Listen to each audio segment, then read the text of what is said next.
İran Xarici İşlər Naziri Abbas Arakçi Atom Enerjisi üzrə Beynəlxalq Agentliyin baş direktoru Rafael Grossi ilə görüşüb. Rəsmilər Misirin paytaxtı Qahirədə bir araya gəlib. Bu isə İsrailin hücumundan və nəticədə agentlik ilə əməkdaşlığın dayandırılmasından sonra planlaşdırılan ilk görüşdür. İran Xarici İşlər Nazirliyinin sözçüsü İsmail Beqayinin sözlərinə görə müzakirələrin əsas məqsədi yeni qarşılıqlı fəaliyyət protokolu üzrə danışıqların yekunlaşdırılmasıdır. Misir Xarici İşlər Nazirliyindən bölgədə gərginliyin azaldılması yönündə atılan addımların dəstəkləndiyi bildirilib. Eyni zamanda bu yöndə ABŞ, Böyük Britaniya, Fransa və Almanya ilə də yaxınlaşma əldə etməkdə maraqlı olduqları vurğulanıb. Bu görüşmeler her ne kadar kurum ve Dışişleri Bakanlığı, İran Dışişleri Bakanlığı arasında olmuş olsa da biz biliyoruz ki bunun arkasında bir Amerika var ve bir Avrupa var. Hedef İran'ın her daim kendi elinde bir tehdit unsuru olarak tutmuş olduğu zenginleştirilmiş uranyumu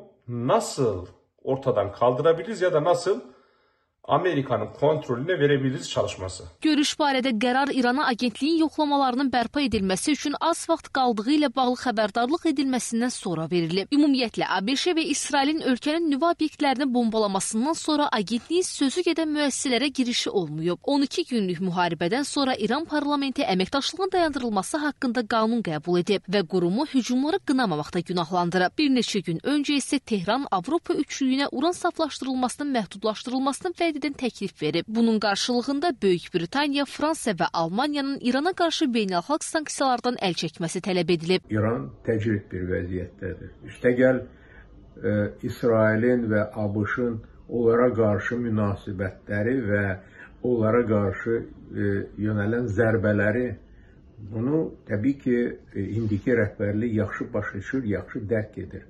Və bu vəziyyətdən çıxmaq üçün təbii ki, nüvə proqrama yenidən baxış formalaşmalıdır. Bütün bunlara baxmayaraq hazırda İran Avropa üçlüyünün beynəlxalq sanksiyaların tətbiqi təhdidi ilə üz-üzədir. Tehransa ölkəyə qarşı atılan bu addımı qətiyyətlə pisləyir. İran rəsmiləri belə siyasi gedişlərin agentliklə əməkdaşlığa zərər vura biləcəyi ilə bağlı xəbərdarlıq edirlər.